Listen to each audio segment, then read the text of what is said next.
And hello again, everybody, and welcome back to another new episode of My Isolation Podcast. And today we're going to be talking about Guardians of the Galaxy Volume 3. Finally, it took us this long to get to Volume 3. How long was it since Volume 2? That was 2017, if I remember. That was like, what, 5 years ago? 4 years ago? 6 years ago? Damn. Damn. Really took a long time. For today I'm going to be talking about Guardians of the Galaxy Volume 3. I saw this movie last Friday when it came out, but I'm just getting around to recording this now because I was going to record this on Sunday, but then some stuff happened and I had to attend that stuff, and then I've just been so busy with work I haven't really found the time to sit my ass down and record a podcast episode. But now I'm doing it. But now I've found the time to at 10 a.m. in the morning because I've got a few days off work and I really would rather just record this now and then, edit it and upload it tomorrow when I'm free. That's what I'm going to be doing for you guys today. If there's a bit of an echo in the room today, I do apologize for that. I don't know what that's about. It's the same room I use. Sometimes there's no echo, sometimes there isn't an echo. But I'm sure we'll figure it out along the way. Guardians of the Galaxy Volume 3. There are going to be... I didn't put a spoiler warning when I did the last episode on the Super Mario Bros. Movie. We're going to be talking full spoilers in here. So this is your spoiler warning. If you don't want to be spoiled, if you've not seen Guardians 3 yet, first of all, go see it. It's a good movie. It's a fantastic film. And you don't want to be... You don't want this movie to be spoiled for you. You really don't. Do the right thing and click off this video and then go see this movie and then come back when you've seen it. So this is your full spoiler warning. And so let's get into Guardians of the Galaxy Volume 3. So all the Guardians die, and I'm just joking, they don't actually, but they could have done, I could have spoiled it for you right there and then, but if you didn't click off the video, so I'm not joking, there's full spoilers in here, so do us a massive favor, get the fuck out and then go see Guardians 3, and then come back in, and then we'll talk about it. So let's properly start talking about this movie then. The Guardians of the Galaxy series has been a series that I've had a bit of a weird road with. I've always admired it. It's always been kind of the MCU's more unique series in that it's very much... It doesn't really feel like it's part of the MCU machine. It feels like it's James Gunn being given the keys to the MCU and just being allowed to pretty much do whatever he wants as long as he follows some key notes that Marvel gives him. This very much feels like they feel like James Gunn movies. They don't really feel like MCU movies, which is what I like. And I remember when the first one came out all the way back in 2014, which feels like a really long fucking time ago. It was cool and it was unique. Nobody had heard of the Guardians of the Galaxy before unless you were like a hardcore Marvel fan. And even then, I don't think even hardcore Marvel fans were that aware of who they were. This kind of ragtag kind of team of heroes, this more kind of cosmic side to the MCU, and this more kind of Star Warsy space opera thing, which made a lot of sense to do because Star Wars was on its way back. They were filming Episode 7 around the time this movie... Well, I think they'd finished filming Episode 7 by the time this film had come out, if I remember correctly, because that film didn't come out until 2015. Star Wars. It was this more Star Wars-esque this giant space opera, which we didn't see much of, and it just felt... Even if it was based on a comic book, it felt new, it felt unique, it felt different, and that's what I liked about it. And that's what I liked about it, and that's what, was kind of making me want to go see it. And I remember the humor as well really, made me laugh as well, in the trailers. Particularly when, Star-Lord, says, I'm Star-Lord, and the guy just looks at him and goes, who?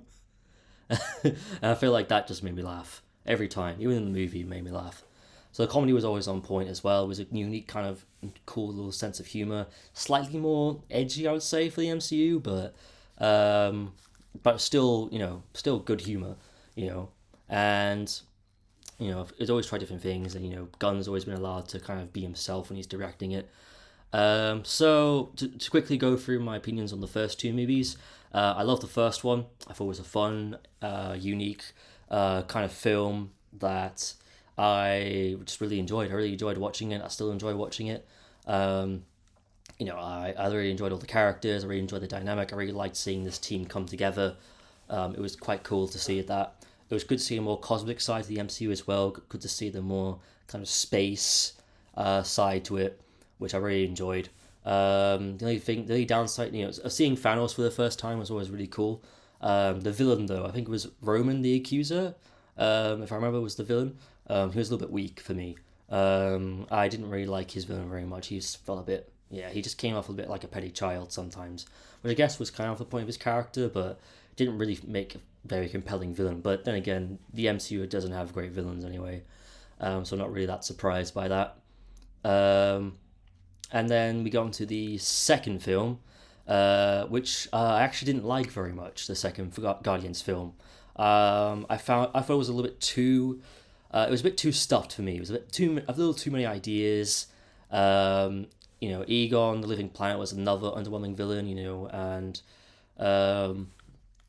just an underwhelming villain, which was sad because I really thought that we were learning more about Peter's father, and I thought you could really do something really good with that relationship. But for me, it wasn't great. It wasn't a great film for me. I don't hate it by any means necessarily, but it's definitely one of those films where I rewatched it again a few years ago, and I just felt bored by it. I don't know. There's something about the guy in the third film which doesn't feel that funny to me. There were some good moments in it, like when Yondu, says, I'm Mary Poppins, y'all. That was a great scene.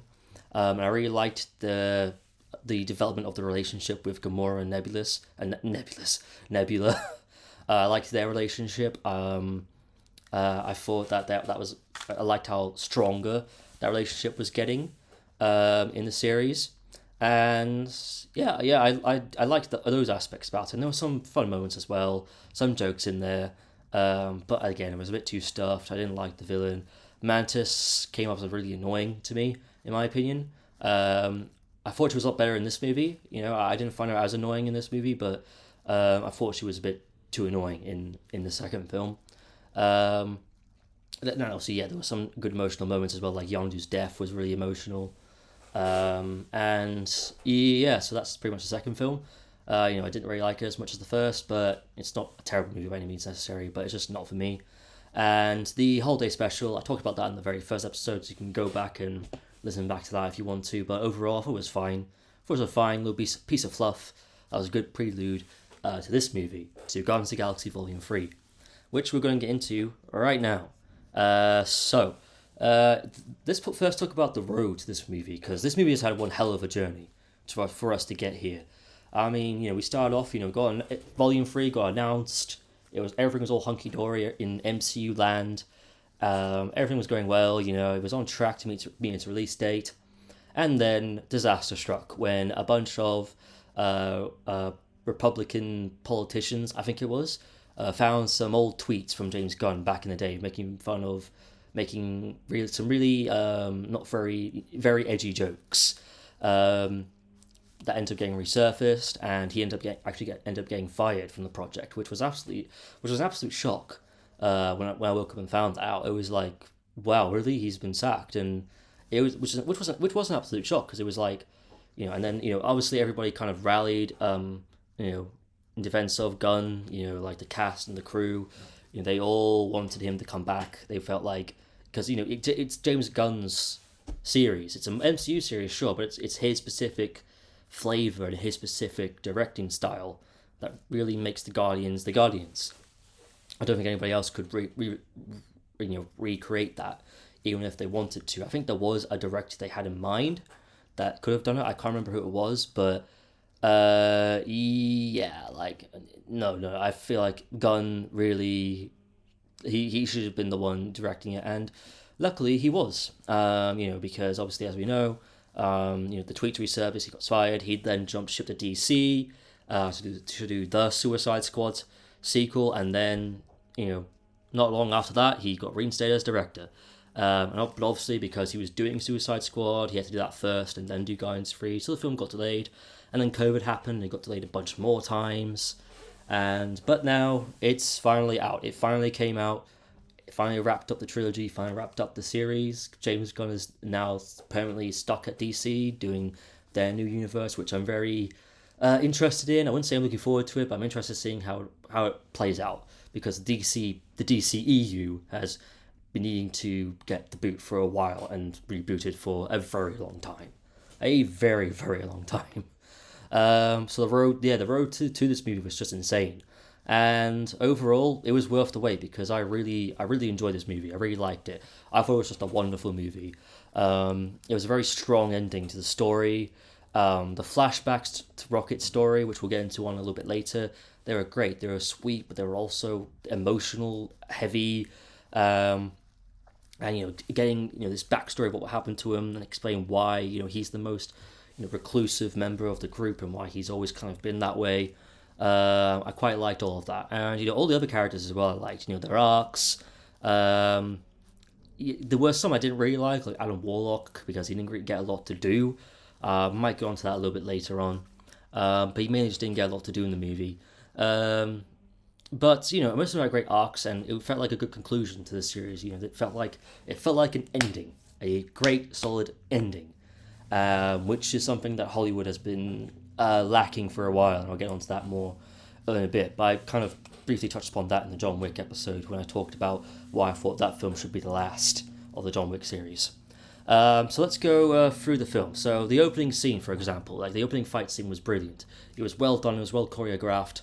It was proper, like when Adam Warlock grabs Groot and then just kind of just almost destroys his body, so he's only left with his head, so he's crawling on almost like a little bit of a spider with a giant head, almost. That was really effective, and it really showed you that the Guardians are in for one hell of a the Guardians are in for one hell of an adventure. And he's there to get Rocket, to collect Rocket to bring back the High Inquisitor. Because it turns out the High Inquisitor actually created Adam Warlock's people, and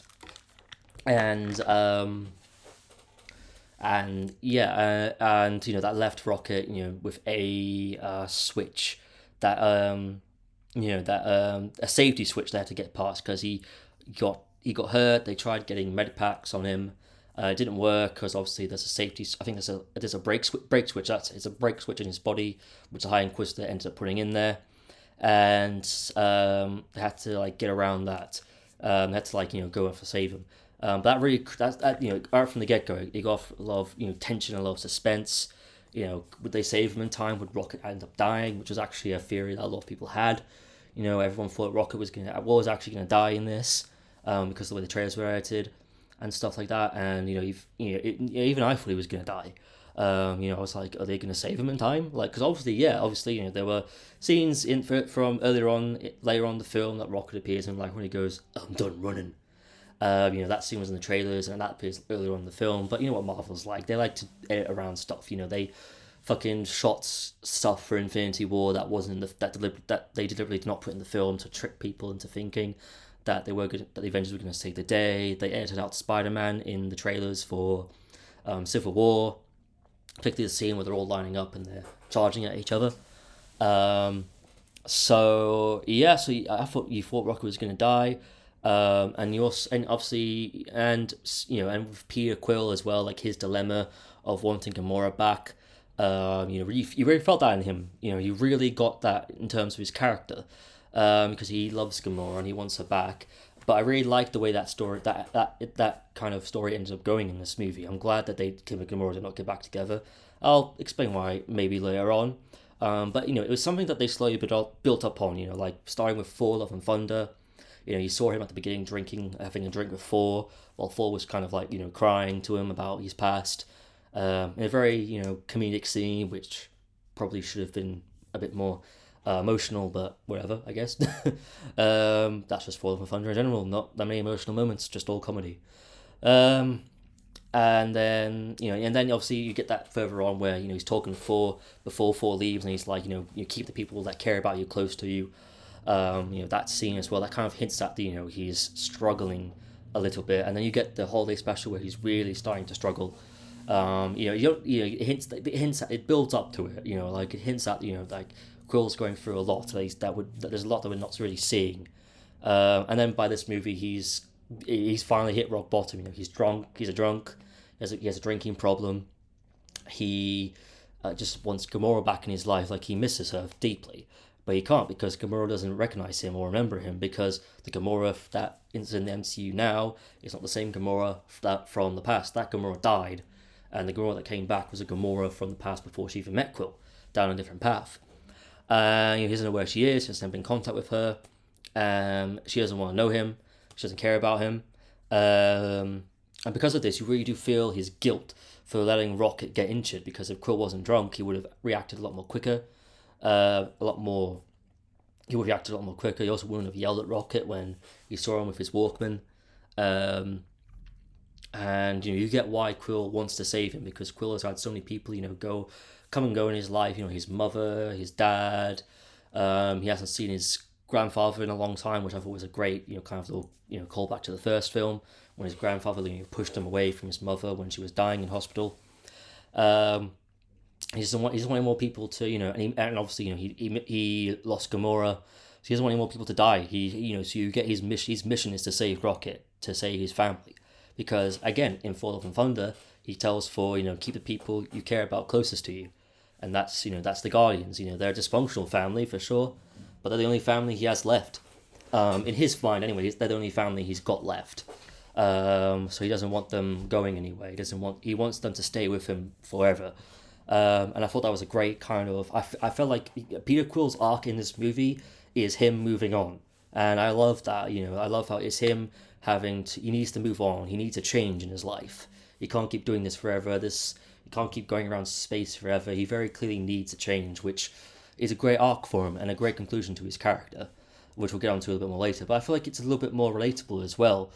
Because there's always those points in our lives where we need change. Like we need to make a change in our lives, because if things aren't going well, we got to change it. Like me recently, the job I work at, I wasn't too happy in the job I'm currently working at, so I've very recently handed in my notice, and I'm going to look for a new job, which probably won't take me too long, because given the employment crisis here in the UK right now, a lot of people looking for work, so that won't take me too long. But we get points in our lives where we need a change, and we need that little push to give us to motivate us to get the change, to make the change that we need, because it's up to us to make that change. And I like that, and that being Peter Quill's arc in this movie. Gamora also was very interesting. I like seeing this more kind of rougher side to Gamora. I like seeing this kind of Gamora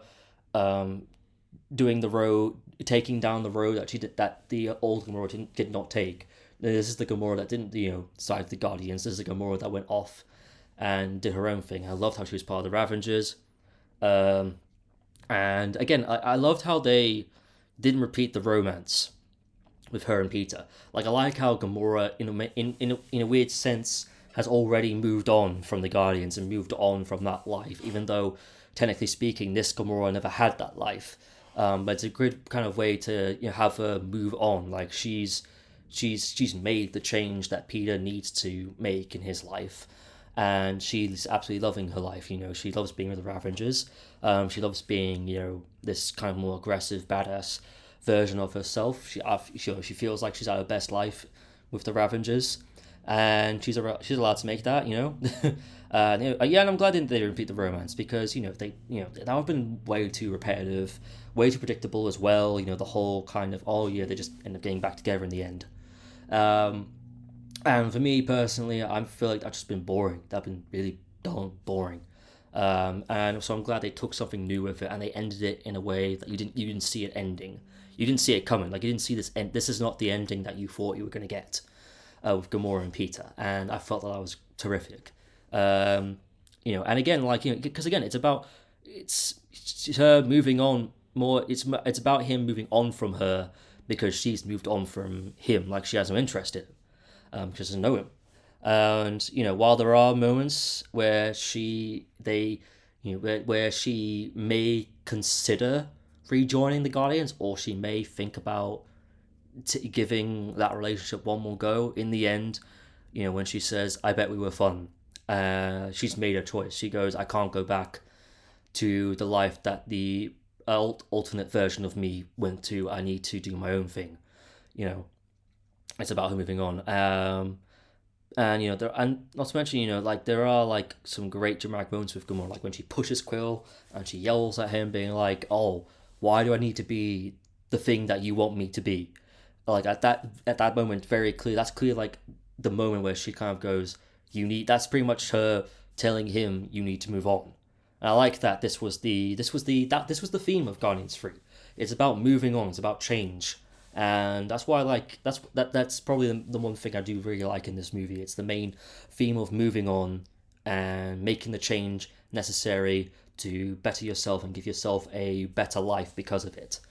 And it's about that, everyone's moving on. Like Gamora, Nebula moves on, Drax moves on, Rocket moves on from. Rocket is able to move on from all of his previous, torture and experience that he gets from the High Inquisitor.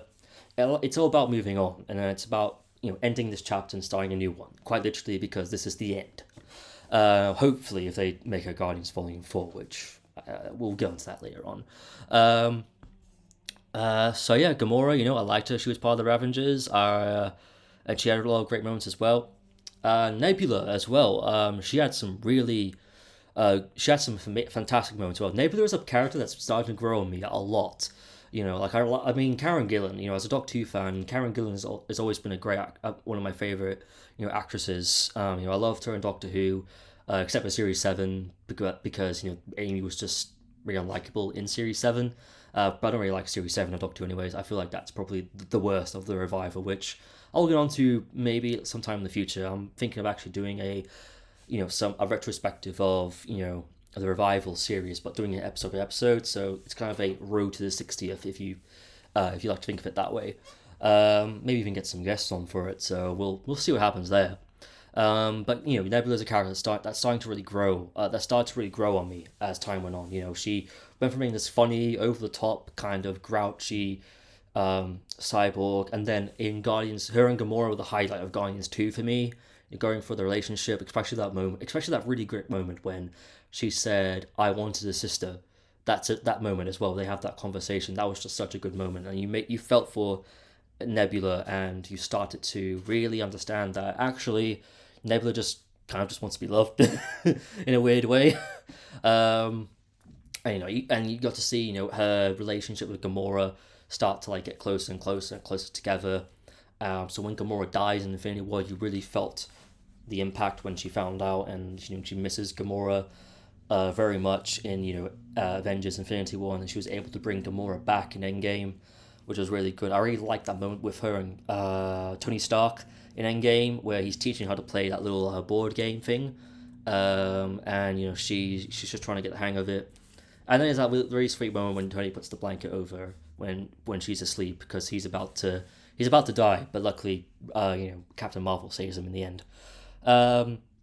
And she just keeps getting better and better, really, Nebula. And this movie, she was probably at her best here. And I liked how her kind of arc was, again, also like the other Guardians, is about moving on, but hers was also basically pretty much just her learning to be a bit more nicer, learning her to not be too aggressive or bully people.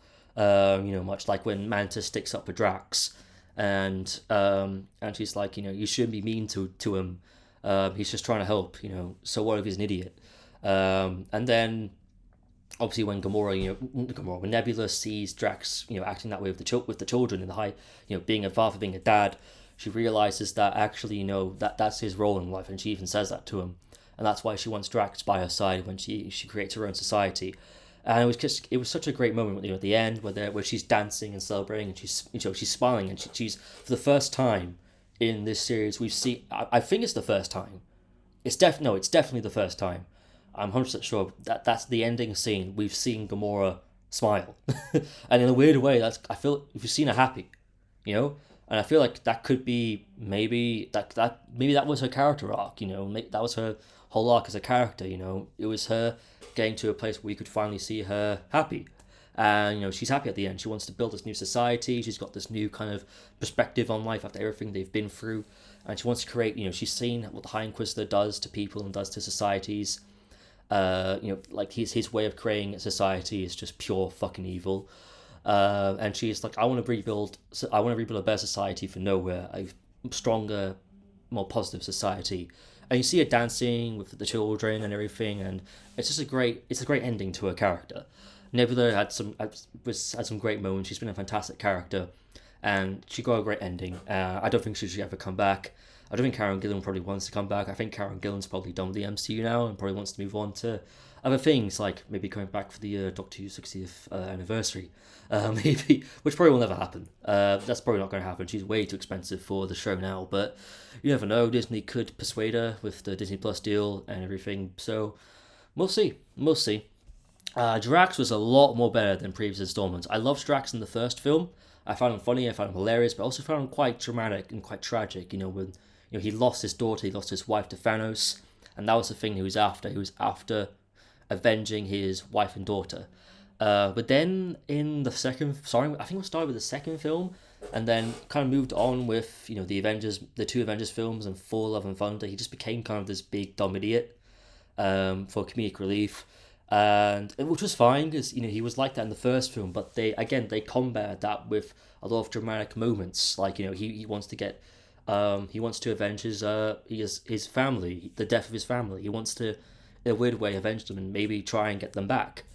And obviously there were some good moments in it. Like his friendship with Mantis was quite sweet, particularly in the holiday special. But again, in previous installments, he was more of a big dumb idiot, and luckily for this film, they kind of did away with the big dumb idiot and decided to bring him back to how he was in the first film, where he was a bit more, where he wasn't the most intelligent, but they still gave him some dramatic moments to do, and they showed. One thing I liked was that they leaned him more to his fatherly side, particularly when he's interacting with the children. And you see like he's speaking their language and everything, and you see how Drax really gets and understands children because he was a dad, and it was great that we finally got to see that in action, because we haven't really seen that in action before. Like obviously we get told he used to be a dad. We'd never seen him act like that until this movie, which I felt like was a great little kind of arc for him as well, and a great sweet kind of moment seeing him interact with the children. Which is why Nebula asks him to stay with her on Nowhere, so they can so he can look after the children and be just be the dad that he always wanted to be, the dad that he misses being. And I felt like that was a great. I feel like Drax was a lot more better, and he was a lot more funnier in this as well. Like he had some great jokes in there, because it's he always does. I mean, even in the Avengers movies, even though they made him a big dumb idiot, he's had some great funny moments in the Avengers movies, like when he goes, I'll give you one better. Why is Gamora? Like that to me was just hilarious. And even in this movie, he's got some really great, some really great jokes as well. And also his dad dancing at the end, like his dad dancing, man, like that was just hilarious. That was hilarious. I really loved his dad dancing. I feel like Dave Bautista should do some more dad dancing in the future. Mantis was okay. She had some good moments, like when she stood up for Drax, and obviously her ending where she wanted to kind of go off and do her own thing for a while and do what she wanted. That was a decent ending, but she was still kind of annoying a little bit. No disrespect to the actress who plays her. The actress who plays her is very good. Like she's always been great she's always been good playing this role. Always done a great job.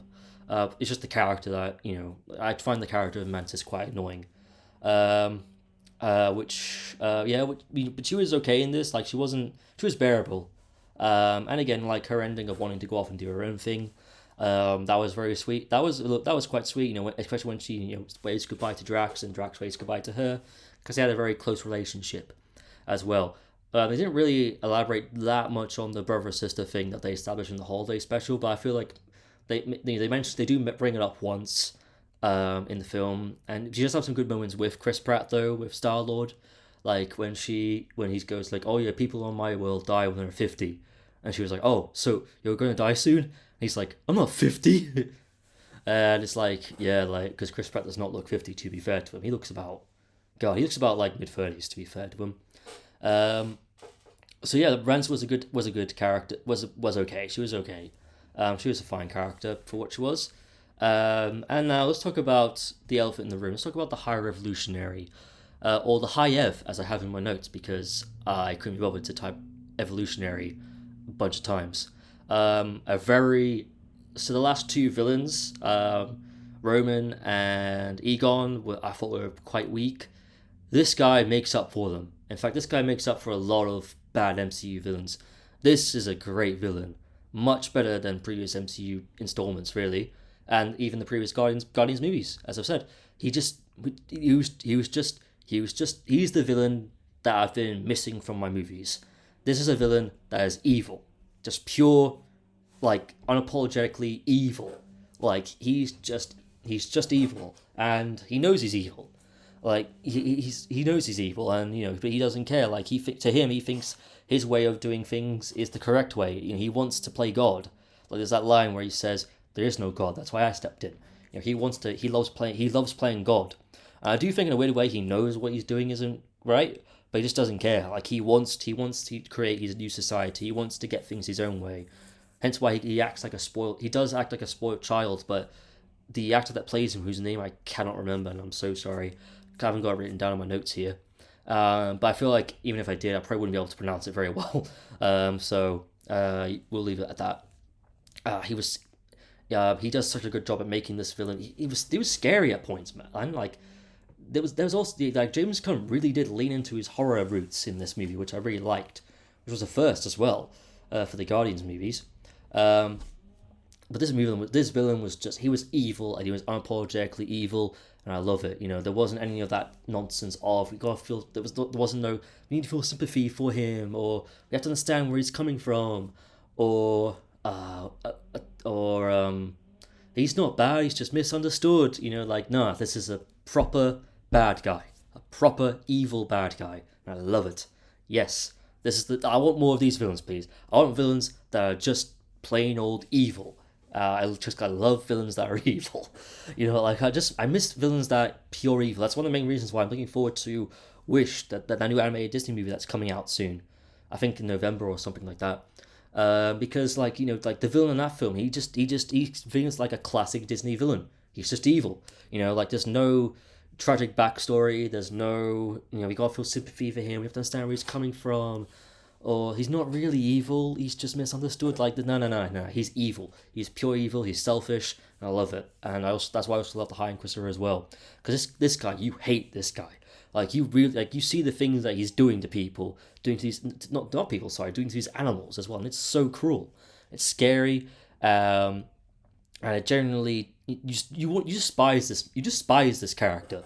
And you want the Guardians to kick his ass. Like, you want him to, and so when when all of them get like a punch at the end, like they beat the living crap into him, or when Rocket finally breaks and he starts scratching him and damages his face with his raccoon claws, it's like I don't feel sorry for the High Inquisitor. I really don't, because he's such an evil son of a bitch that he's just pure evil. Because he's just pure evil, you want to see that kind of stuff happen to him. Like, this is a villain that deserves bad shit to happen to him. And I just love it. These are the villains that I've been missing from not just MCU movies, but just from my movies in general. We need to get back to more of these just classic, pure evil, just villains. Because these were always the best villains, in my opinion. I understand why we went in the direction of, we need to understand where the villains are coming from, or I know why we got into that, and, it was fresh for a while, but I just miss old school villains. I'm glad this guy was an old school villain, and I love it. There's no sympathy for him. You don't need to understand why he's evil. He's just horrible. He's just a horrible person for the audience to despise, and which is really refreshing these days. Really is. The high evolutionary. I did call him the High Inquisitor for a second there. But the High Evolutionary, he definitely had some really dramatic moments, and it was just, you hated him, and you just hated this guy, you despised him, you wanted him. Such a good villain. And all the other characters as well, like you had Cosmo finally got some action after making her very brief cameo in Guardians 1, and then obviously she then went on to, she was in the holiday special for a little bit, but she got some proper time to shine finally. And she was a lot of fun to see. Cragglin was a lot of fun to see as well. I do like how the voice actress Maria, Baklava. I think that's how you pronounce her last name. If it's not, then I apologize massively. She did a great job with the voice of Cosmo. I liked the whole good dog kind of arc that they had, where Kraglin calls her a bad dog for upstaging him, and yeah, and I liked that arc. I thought it was funny. Obviously, like it didn't go anywhere, but I don't think it was really meant to. I think it was just like a quick little side humor joke that that paid off in the end. Kraglin, he was slightly shoved to the side, but he did get a fair bit to do in the final act, which I guess makes up for it. And his little arc of um, navigate the bow that Yondu gave to him. He got a little bit of that in the holiday special. I think in the holiday special you see him practice with it, but in this film, they delve a little bit more into it, not too much. But when he does get the hang of it, and you see Yondu's cameo, and Kraglin gets the hang of the bow, you do feel, you're like, oh yes, mate, well done, mate, well done. There's a well done moment there. It was nice and sweet, and it was good seeing Yondu again. I'm glad that Yondu's one of those characters that has just never come back. Like he only comes back with like in this movie he comes back as a vision, or he comes back in a flashback, which I like. I like how he's stayed dead, because a lot of characters in the MCU don't really stay dead. The MCU has a massive morality problem. I feel like we need characters to stay dead now. I know that there's rumors running around that Robert Downey Jr. might come back in Secret Wars. Personally, I kind of hope not. I hope they kind of just leave him to rest. His story's done, it's over. You can't bring him back. Don't ruin the ending, which we'll get on to in a little bit, like later on towards the end of the podcast.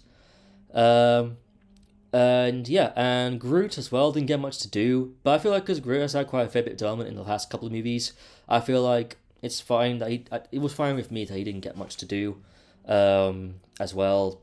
He took a little bit of a side. I think like because he's had the most development, you have to kind of focus more on the other Guardians now. And I'm glad that Groot is now starting to get fully grown, and again, and his "I love you" line at the end was very sweet as well. And I liked how they kind of established it was kind of a theory for a while, but I kind of glad that they established I feel like they established it where they don't actually because they've gone so used to Groot for a while now, they kind of they already understand what he's saying. So when we hear him saying "I love you," they understand that we're part of the Guardians now, we're part of the family, so we understand what Groot is saying now, which was really sweet, kind of emotional kind of theme or element in there, which made that moment a little bit more a bit more emotional and way more nicer. The story itself, let's go into the story for a little bit. The story itself was fantastic. It was full of emotion. This is the thing that this is the MCU I remember. It was full of emotion, it was full of stakes, and it felt like this is the last one. It felt like an ending. It felt like this is it. This is the end. The end. It's the end. And I like that. They have to, I liked how Rocket's out of the story for a little while, but that gives us time to, catch up with him on the flashbacks, catch up on the flashbacks, and catch up on the flashbacks from his past, and and get a sense of who he used to be, what happened to him, even from the very start when you have the High Evolutionary's hand come and grab him when he's a baby. That was very sweet. Not sweet. That was very emotional, because you're like, oh no, like immediately, we're getting started on the torture, on the torture here. It was just it was full of emotion as well. Like it was funny, but it was full of emotional moments as well, which is something I've really been missing from my MCU movies. A lot of projects, a lot of the TV shows as well, felt kind of a little too jokey, it felt a little bit too jokey in places, particularly the Disney Plus shows. A few of their movies, had some good emotional moments like Spider-Man: No Way Home and Shang-Chi, Legend of the Ten Rings, and maybe Multiverse of Madness. But a lot of the Netflix shows didn't really and even when they did have emotional moments, well, except for WandaVision, I guess. Falcon and Winter Soldier as well, possibly. But it didn't really feel like this though. It didn't feel full on emotional moments though. There was definitely a lot of punching the air kind of moments in the previous Phase Fours, but the Phase Four project. But definitely not really moments like this that kind of impacted you and made you tear up, which I've been missing from MCU movies because it just show you that's why the MCU. I keep hitting the pop filter. Let me see if I can quickly screw this pop filter onto my disc a little bit better. There we go. But that's what we're missing. That's why the MCU became as popular as it was, because it showed that these comic book movies that we've grown to love over the years can have the same kind of emotional response that a kind of independent film would. In a way, it's not just explosions and action and jokes. It's emotional stakes, which is what the comic books always had as well. And the stuff of the High Evolutionary, as I said before, was really great, and it leaned Guns into his horror roots, allowing him to be a bit more bloody and a bit more and very violent for an MCU movie. Like, this is a violent movie, much like Multiverse of Madness. I'm glad Marvel's kind of pushing the edge a little bit for violence, like what they can get away with in terms of violence. Like with Doctor Strange and Multiverse of Madness, that was pretty violent for an MCU film, and this film is the same. And I liked how it did lead into his James Gunn's more horror roots, as I've said before. Much like how Multiverse of Madness leaned into Sam Raimi's horror roots, as well. Allowed a new kind of perspective, or something that we don't really see often in the MCU, which is general scares. It can get quite scary in this movie, but that again increases the tension and the suspense, and it heightens up the stakes, and the story overall, just felt great. It felt like a great MCU story, which is what I've been missing from my MCU projects. I miss great stories. Tell great stories again, Marvel. Tell them again. Let's start telling them again, please. Start actually writing scripts. Please. I've not seen Quantumania yet. I'll probably watch it on Disney Plus. Maybe even do an episode on it. But from what I've heard, it sounds pretty shit. So I'm not really looking forward to that. But we'll see. I may end up liking it, but I probably won't. The torture scenes, as in those flashbacks as well. Again, like, horror elements on there, and it really like heightened up the film, and it really made you hate the High Evolutionary and what he was doing. It made you hate, which is why when Star-Lord straight up kills one of the High Evolutionary's henchmen, the one with the device on his head, because he needs it. He just straight up kills him. Straight up murders the bastard. But because of he's helping the High Evolutionary get what he wants, and he's aiding him in this horrible kind of crusade that he's making, you don't really mind. Like, you kind of go, yeah, boom. Yeah, it's like, yeah, it's quite a badass moment, that scene, to be fair. Going back to the flashbacks again, Rocket's friends, Lila, Teefs, and Floor, they were lovely, and when they died, you really got choked up. Particularly when Lila died, like you knew it was going to happen. Like, I kind of felt like you knew they were going to die. It was just more of the case of, I don't want to see it. You didn't want to see it, though. Like, you knew it was going to happen, but you just didn't want to see it. So when you did see it, it was, oh my god, it was so touching, and it was so emotional. And like that scream that Rocket makes when he's crying over Lila's dead body, and you just see the Evolutionary just mocking him for crying, to the point when, like I said before, when Rocket finally snaps and like starts scratching his face off, you just don't, you're like, yeah, go on, Rocket, go on, do it. Like, you because the High Evolutionary is such a bastard, and it's like, nah, like, there's no sympathy for this man. And the High Evolutionary has a very big victim mentality, I feel like he's he comes off like very one of those people that, where if something goes wrong in his life, it's very kind of it's everybody else's fault except for me. The High Evolutionary feels like one of those characters, in a weird way. So when they peel the mask off, and he's like, oh, I'm trying to undo the damage that you did, and it's like, well, you killed his friend, so, but But yeah, when Lila died, it was horrible. And then but then when Rocket grabs the gun, starts shooting down the High Revolutionary's henchmen, and then fucking he turns around and then Teefs and Flora are dead because they got caught in the crossfire, and it's just like these people that he grew up with, that he shared a cage with, like they all died, and it's just really sad.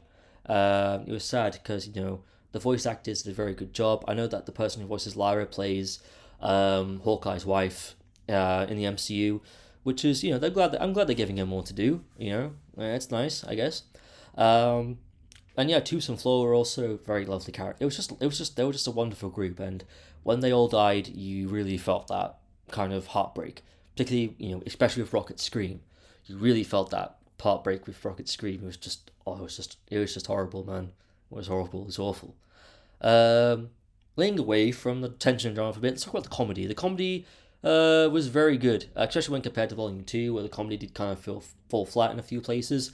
The comedy here was very funny, even though it's not the problem with. So like the MCU is is a little bit too more jokey now, and because all MCU movies have this kind of humor now, um, I do feel like it takes away from the Guardians one a little bit, because before the Guardians were the ones which were the movies with all the humor, and now every movie has all the humor. But the Guardians movies were always able to balance it with humor and emotion and drama and stakes, which is something that for Ragnarok did, but for Love and Thunder did not. But the comedy, but even then, like the comedy in this movie was still good. It was still funny. Um, and I feel like it was still able. It was different enough to make the Guardians stand out even a little bit more. Um, and what here is good, and it doesn't they don't allow the humor to get in the way of the drama like Love and Thunder did. Where Love and Thunder, it was just joke after joke after joke after joke after joke after joke. There was no, and then when there was a dramatic moment, there was immediately a joke like straight after, and it was like, well, that moment's ruined now. Thanks, cheers for that. And even when they try and have a dramatic moment, like when Jane's trying to tell Thor she has cancer and stuff, it's done in a weird comedic kind of way, which I don't really like. I feel like that scene would have been a lot more better if they played it straight and played into the drama a little bit more. But in this movie, that does not get in the way of the comedy whatsoever in this film, um, as well. And hopefully, this is the start of many other f bombs in the MCU, because the f bomb in this was so hilarious. I did not. I knew, obviously we knew it was going to happen. Like it was reported that it was going to happen, but it did not. I feel like it definitely not it didn't happen in the scene that I thought was going to happen. Like I thought it was going to be something where the High Evolutionary has them cornered and they're all teamed up together, and then somebody says, "Oh, we're the Guardians of the fucking galaxy" or something like that. I didn't think it was going to be in the scene with the door, but which caught me off guard. But it was still funny though. Like when Star-Lord looks at Nebula and goes, "Open the fucking door." It was just funny to me. And when they're in the High Evolutionaries, New Earth, and seeing all the weird animals for the first time as well. I thought that was really good. I thought the henchmen were also quite funny. Adam Warlock, I feel like even though he didn't get a lot of character to work with, he did get quite a lot of funny moments, because obviously he was brought out of his cocoon way too early, so he's still got the mind of a child, even though he's a fully grown man, which I felt like was fine. It was fine. As a character overall, I didn't get much. He didn't get much to do. I just hope that he gets a little bit more to do. Maybe he breaks off from the new Guardians team and does his own thing, and we see more of him. Maybe when they get around to doing that Eternals sequel, which is probably never going to happen. But that's that. I'll laugh if that gets resolved. I really will. And yeah, so yeah, like it was a tad more edgy than other MCU projects, but I feel like they sort of have to go that now, because the MCU is so comedic now. They sort of have to go a little more edgier so they can carry on standing out a little bit more.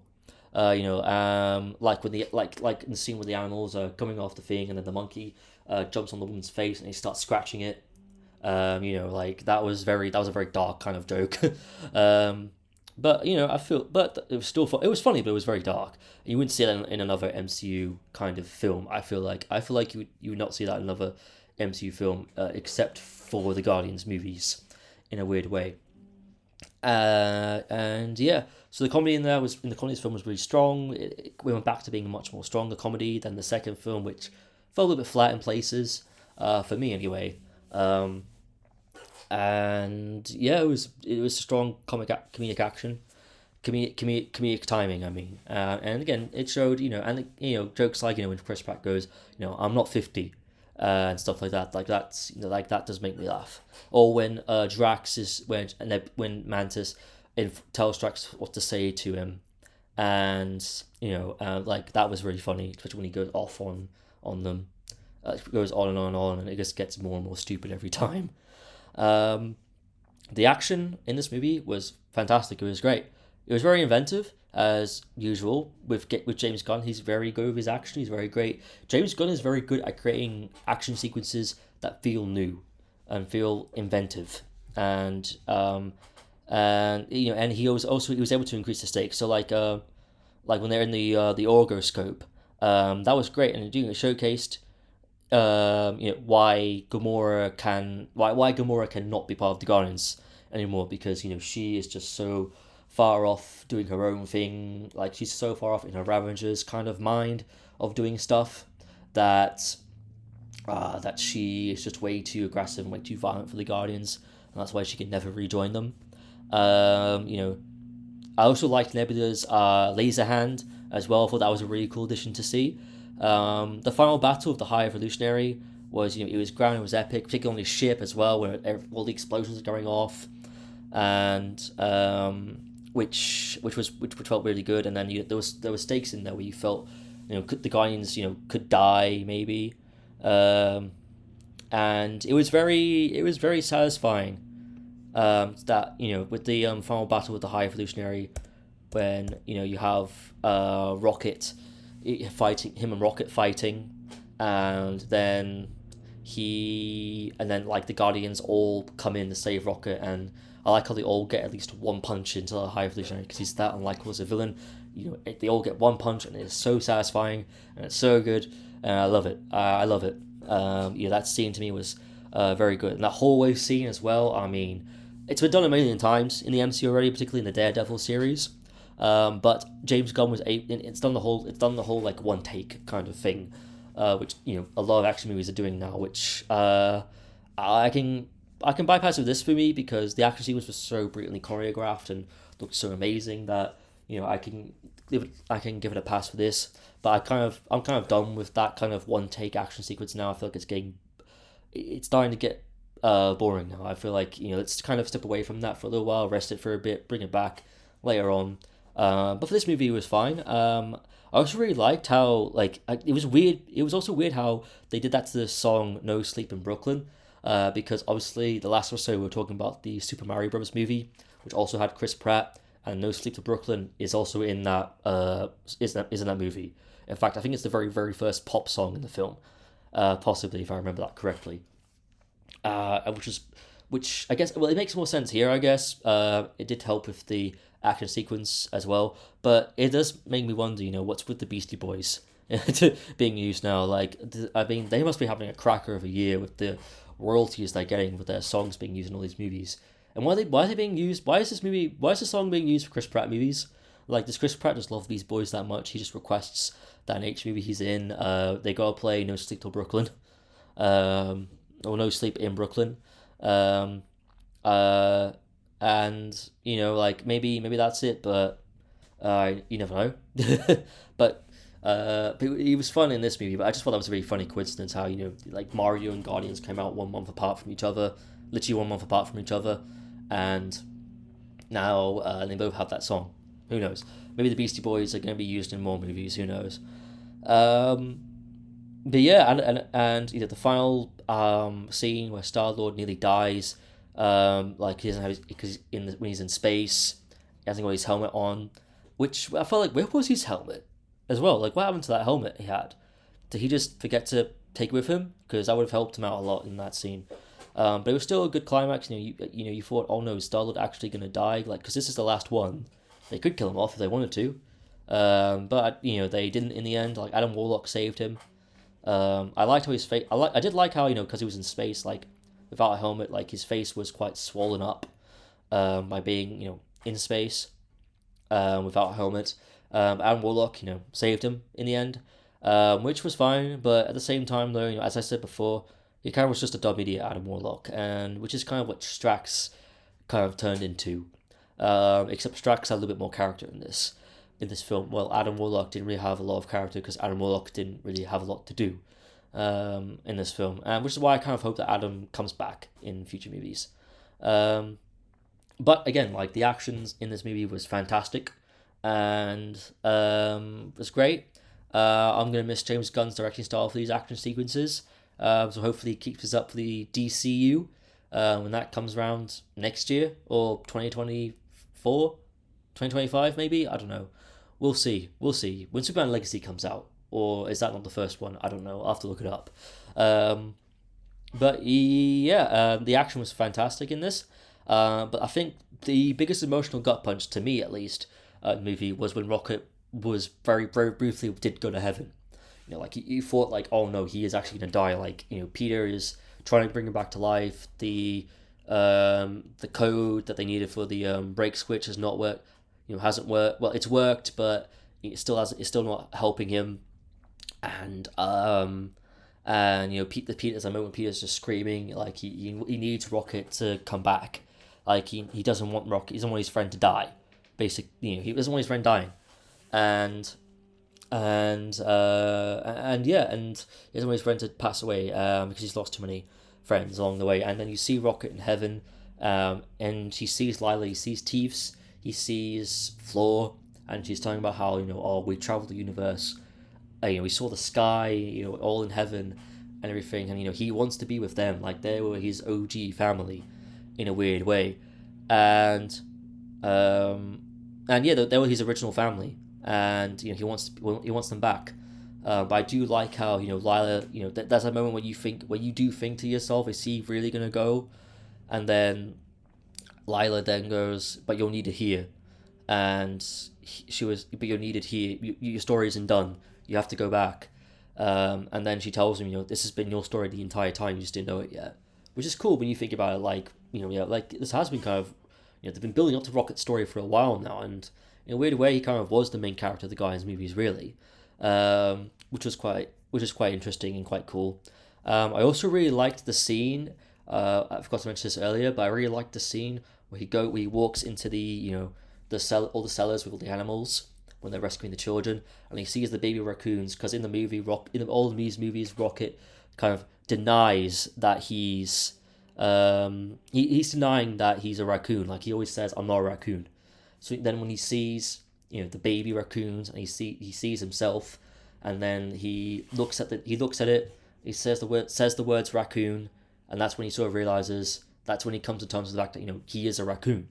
Because I think he kind of knew I think he always knew he was a raccoon, but he kind of repressed it. He didn't want to, because I think like remembering that would have probably triggered memories of the High Evolutionary and the torture that Rocket went through during the High Evolutionaries scenes and the flashback scenes, and when he sees the babies, that's kind of him coming to terms with the fact that he's a raccoon, and that's him accepting that he's a raccoon. And he's accepts his identity. His identity has been brought back to him in a way. Like he's taking it back and he's owning it. So when he says, my name's Rocket Raccoon, like he finally accepts his name. Yeah, that's him kind of accepting his identity and taking it back from the High Evolutionary, because High Evolutionary kind of took it away from him in a weird way. And the fact he's trying to save all the baby raccoons as well, like he's cuddling them, and and he's holding them, and it's just a very sweet moment. It's a very sweet moment. It's just wonderful. It's just wonderful. This is a wonderful movie. Getting on to the final scene. Let's go on to the final scene when they all say goodbye. It's heartwarming. It's emotional, and what I like about this, it feels like an ending. It feels like this is the end of the road. Gamora goes off with the Ravengers, Peter leaves the Guardians because he's got like he accepts the fact that he needs to move on now from all this. He has to start a new life. He has to start again. He needs change in his life. Like he can't carry on like this. And on the other Guardians decide, you know what, it's time for us to move on as well. And it feels like like it's very emotional, but it's very cute. It makes us feel like it makes us feel like we're part of this big family. That we've watched this big family for years. That we've now kind of feel part of it as an audience member, and now they kind of as families usually do, they break off and they go in their separate ways at the time being, and they reunite occasionally, for Christmas and Thanksgiving and all that stuff. But having the Guardians, having Peter come to terms with the fact that I need a change in my life. I need to go back to Earth. I need to reconnect my roots. I need to see my grandfather again after all these years, which is a very emotional moment, by the way. Like seeing his grandfather, him reunite with the one family member he has left of his family on Earth, which was very heartwarming at the end, because you see the granddad's kind of like regret for pushing Peter away, and the granddad. You can probably tell the granddad probably blames himself for Peter disappearing, because he was the one that pushed Peter away out of the hospital room when his mother was dying, and you see the regret in his face, and you see the emotion when he's reunited with his grandson after all this time. It's fantastic. It's just fantastic, really. It's very sweet and emotional. Having Gamora. And him and Gamora not getting back together, like I said before, that was probably the best decision, because it would have been redundant, it would have been repetitive, and I like this idea of this is the end. The Guardians are moving on with their lives, so we have to move on from the Guardians. If that makes any sense. Like this series needs to move on and end, and it just felt like a great ending. Like Strax stays in nowhere, Nebula stays in nowhere, Mantis goes off and does her own thing. Groot and Rocket create a new Guardians. Rocket becomes the leader of the new Guardians team. And it just feels like this feels like an ending. It feels like a proper ending, and I like my bad guys evil, and I like my endings actually ending, because I feel like that's a problem in Hollywood now, and in television as well. Like we get all these shows that have these really pretty solid endings, and then you get studios deciding, let's bring them back for another one, and it's like. It gets to the point where it's like whenever they say, "Oh, this is the last installment of the series," I'm just like, "Sure it is. Sure it is. I'll believe it when I see it." It's like with the Fast 10, or Mission Impossible 7 is getting split into 2 parts, and they're claiming, "Oh, this is the end of the series," and it's just like, "Sure it is." I'll believe it when I see it, but I expect you to announce a spin-off or a reboot at some point. Like it's just gonna get ruined eventually. And I hate it when. Things end, and if they end perfectly, and then there's studios decide, what, let's bring it back. It just ruins the ending, and that's why I feel like, in the end credits scene we see, a new team, Adam Warlock, Groot, Rocket, Kraglin, and there's a girl in there with Captain Marvel powers whose name I can't remember, but I say like. Should they do a 4th Guardians movie? Because if they do, they could follow this new team. Should they do a Volume 4? Honestly, I mean, if they wanted to, they could. Like they could follow this new team. But honestly, I say no. I feel like we've seen this now. It's over. This is the end. It's the end. This feels like an ending, and has to stay like that. Like we can't keep ending stuff and then bringing stuff back a few years later. It's like Waterloo Road, for example. That ended 6 years ago, and then they brought six. I think it was like 6 or 7 years ago. That ended in 2015, and then they brought it back recently for a new series, and now they've got another series coming in. It's like, why? Like it ended. You ended it. Leave it alone. Like you can't have to like. Why are we bringing it back? Like like the series ended, and I feel like like you've got. Like I've said this before, but you've got Toy Story 5, even though like Toy Story 3 and 4 felt like 2 endings to the series. That's a bit like, well, we're gonna have a 3rd ending now. Like, what's the point? You're just gonna do a Toy Story 6. I keep talking about Toy Story 5. I should do a Toy Story 5 episode just talking about why I think it's a bad idea. But yeah, and it's just let things end, man. Let them end. Like I like an ending. I like it when things end. I like it. They steady end. like I know people would comment on this saying, because I've mentioned I'm a Doctor Who fan, and everyone's like, oh well, they brought Doctor Who back, but Doctor Who never really got an ending. Like Doctor Who got cancelled. Like Doctor Who never got a proper ending. It got cancelled, got brought back for a TV movie, then that never happened. Then a series from that never happened, and then got brought back again in 2005.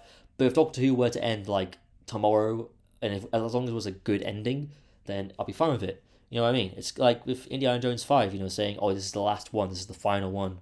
I do believe him on that because, well, I believe it's Harrison's last one because he's old, but I don't think it's going to be the last time we see Indy on screen. I think give it like 6 years, 7 years, we'll see a reboot at some point.